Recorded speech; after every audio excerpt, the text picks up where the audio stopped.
The NBA always has some surprise for us. It is absolutely insane what has gone on today in the NBA. There was 3 absolutely amazing playoff games, as well as one other thing, which is the media drama between someone you may or may not know versus fellow YouTuber KOT4Q, also known as Kenny Beecham. So let's just jump into it right now. We're going to talk about what this all means for the NBA landscape. So the first game we're going to cover is the Detroit Pistons versus the Orlando Magic. Absolutely insane series going on right now. It was game 4 in the first round of the Western Conference playoffs. Let's talk about it. Okay, so before we jump into anything at all, the Orlando Magic did finish in 8th. Well, they actually finished in 7th, was it? Were they 7th or 8th? Either way, they lost their first playing game against the 76ers. Now, the 76ers had to go up against the Boston Celtics, who's the 2nd seed, whereas the Orlando Magic won that game against the Hornets, and then now they're going up against the Pistons. People were like, did they intentionally lose to try and get an easier opponent? Well, it's actually kind of working right now. In game 4, the Orlando Magic beat the Pistons, who are the number 1 seed, 94-88. What an absolutely insane performance. I'm going to talk about the stats in a second,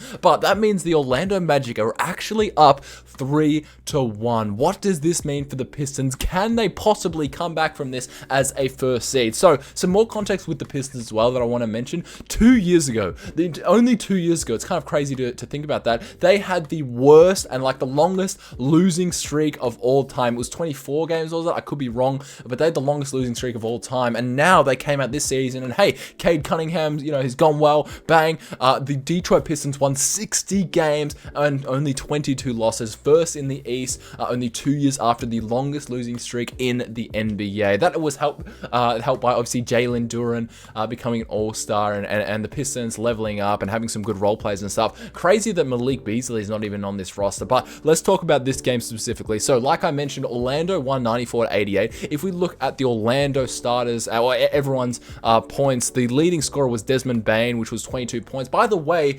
Jared Jackson Jr. and Ja Morant, that's a tongue twister, was both in attendance to support their former teammate Desmond Bane. So that's absolutely amazing to see those guys come together, even though they're not, or all 3 of them aren't teammates anymore, which is kind of sad. But yeah, so the Orlando Magic, Paolo Banchero had a decent game. Oh, no, he did not. Sorry, I apologize. I was like, he had 18 points, bro. He was 4 from 18. So not even a good game from the star. 0 from 4 from 3, but had 10 free throws made. He had 8 rebounds though, and they won. It was +8. I mean, the other starters seemed to do pretty much better.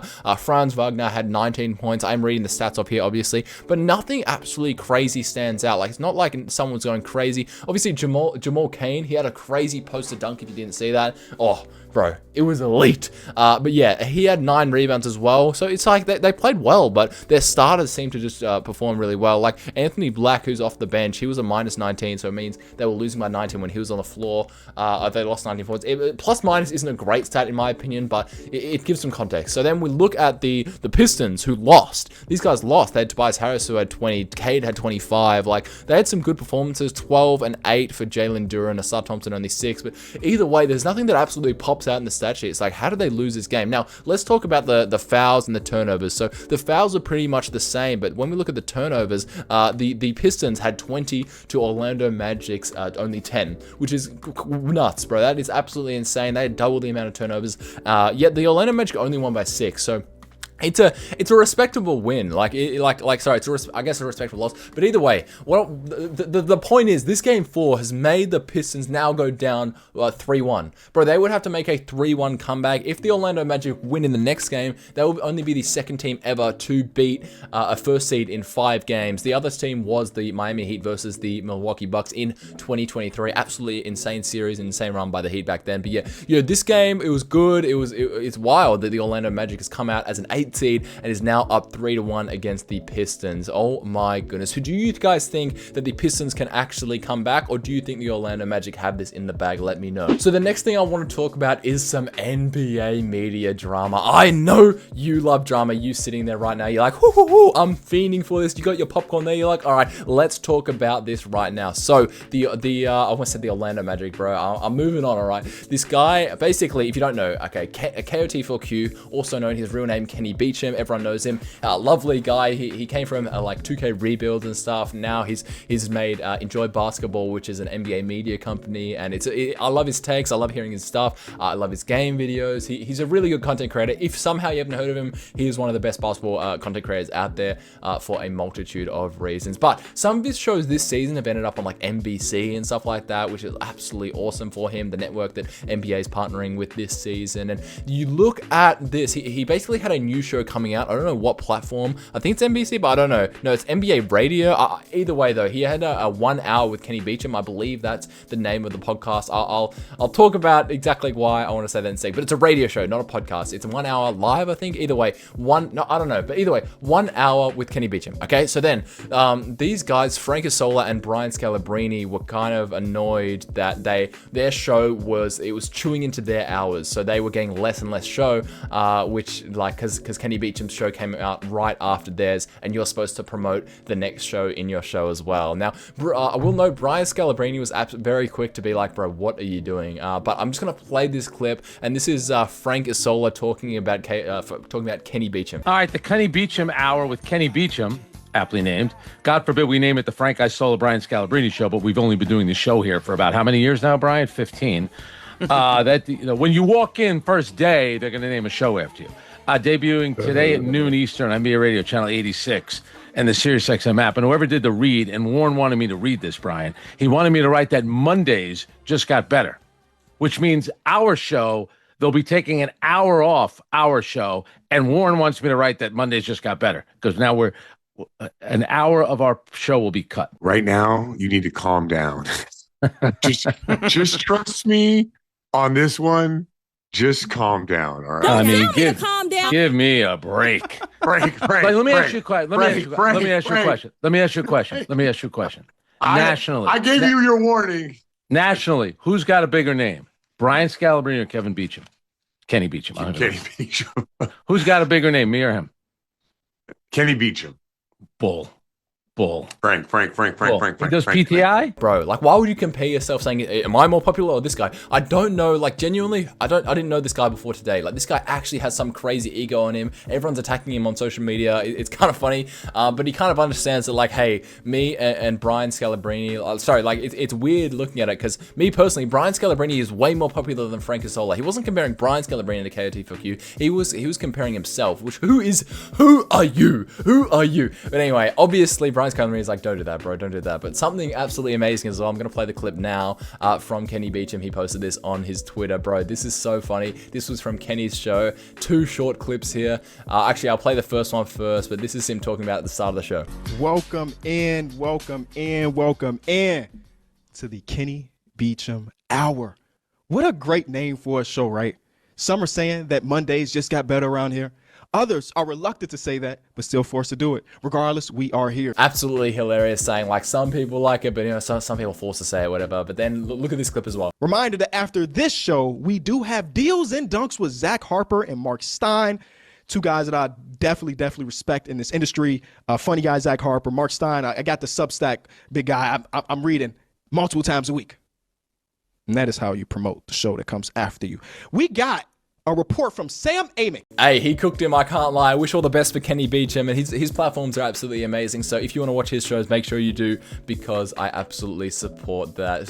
Seeing creators in the new form, new media, going in and making their own voices, and in a hard space. They came from nothing. These guys are hard. Like, yeah, Brian Scalabrine's NBA player, Frank Isola, bro. They're relying on these big companies, bro. KOT4Q built his stuff from nothing, absolutely nothing. Anyway, let's get into the next NBA game that happened today. It's funny because you can see my screen is quite brighter. It's because I have this thing up. We have the OKC Thunder beating the Phoenix Suns, which was absolutely insane, because that means that the OKC Thunder have moved past round 1 and is now in the semifinals, and they will verse either the Rockets or the Lakers. It's looking like the Lakers right now. They're up 3-1, but Rockets did just win last game. We will see what happens. As I'm filming this, that's come out. That'll be in 1 or 2 days. 2 days, I believe. Either way, OKC won 131 to 122. I don't know who thought the Phoenix Suns were going to win this. I kind of was hoping they would. I am a Lakers fan, because I was hoping the series would extend a little bit, just so maybe Luka and Austin could come back. But we'll see how that progresses, and I'll talk about it on this channel, of course. But the OKC Thunder 131 to 122. Let's look at the stats as well. OKC Thunder, we had Shai Gilgeous-Alexander, 31 points, just a calm 31 points, 8 assists. We had no Jalen Williams in this game, unfortunately, for the Thunder, but it legitimately didn't matter. You look at who else performed. Chet Holmgren had 24 points. He was an all-star this year for 12 rebounds. You have AJ Mitchell stepping up to the plate and, hey, dropping 22 points. Great for him. Lou Dort on the end, he dropped a whopping 1-1-1. But that's all right. Hey, they got the win, bro. That's all that matters, right? AJ Mitchell, once again, plus minus is not the greatest stat. AJ Mitchell had 27 plus minus. We look at the other stats. Alex Caruso off the bench had 14 points, 4 rebounds. Casey Wallace had a nice 10 points. Unfortunately, Jared McCain only got 1 minute. My goat, Jared McCain, but that's all right.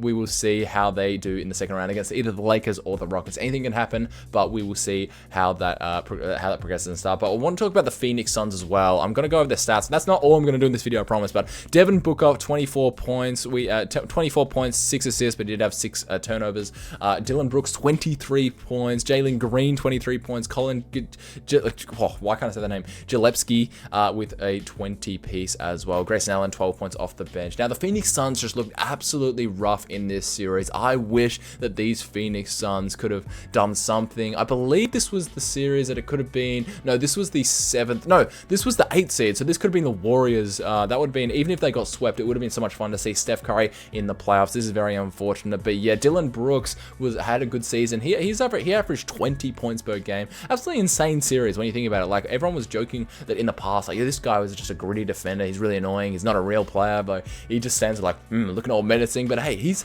annoying now because he's good. Like, you can't hate it. I mean, I just hope he's not dirty. Like, I hope, same with Lou Dort. Like, I know that's a reputation that they have, but Phoenix Suns lost in 4. They got absolutely smoked. The 8th seed versus the 1st seed. Insane difference between the West and the East. I don't really know what to say about the Suns. I don't know where they go in this offseason. Do you think they'll trade Devin Booker, or do you think they will try and keep a core or whatever? But Jalen Green this season, his first season for the Phoenix Suns because of the Kevin Durant trade. He was injured quite a bit, but in this playoffs, he did decent, I'm pretty sure. Like this game specifically, I don't know what he averaged in the series. He had 23 points, but he was 1 for 10 from 3. I'm just noticing that now. But yeah, we also look at the turnovers again. They actually had less turnovers than the Phoenix Suns, but the Phoenix Suns, than the OKC Thunder. But the OKC Thunder just got up more shots, made more shots, like just made them when they mattered, things like that. Like they just got it done in 4. They're a great team, and I wouldn't be surprised if they won again this year. But we'll have to see, because you never know. You never know, right? It's not decided until it's decided, until it's done. Because we still have a 3rd game to talk about as well. Let's go now. The 3rd and final game of the day was the Nuggets versus the Timberwolves. Now, this is an intense series, but unfortunately, last game, if you did not hear,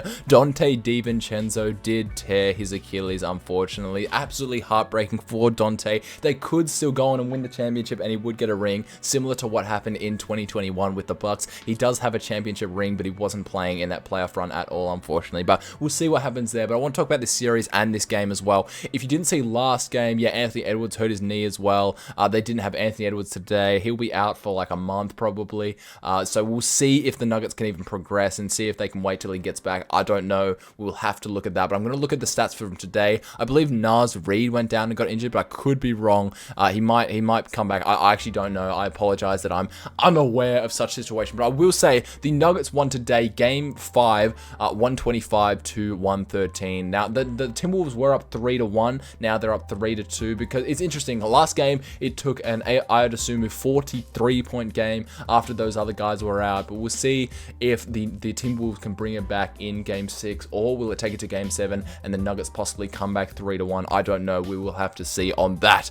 But if the Timberwolves do get past this round, it's going to be kind of interesting, because they're going to be absolutely injury riddled. Like Julius Randle will have to carry these guys. Like it's going to be kind of tough for them to progress past probably the San Antonio Spurs to get to the Western Conference Finals. Like that is a tough matchup for them, even with Anthony Edwards Edwards and Dante DiVincenzo. But let's talk about this game, Game 5 of the 2026 NBA playoff first round, Nuggets versus Timberwolves. So the Timberwolves did unfortunately lose 113-125.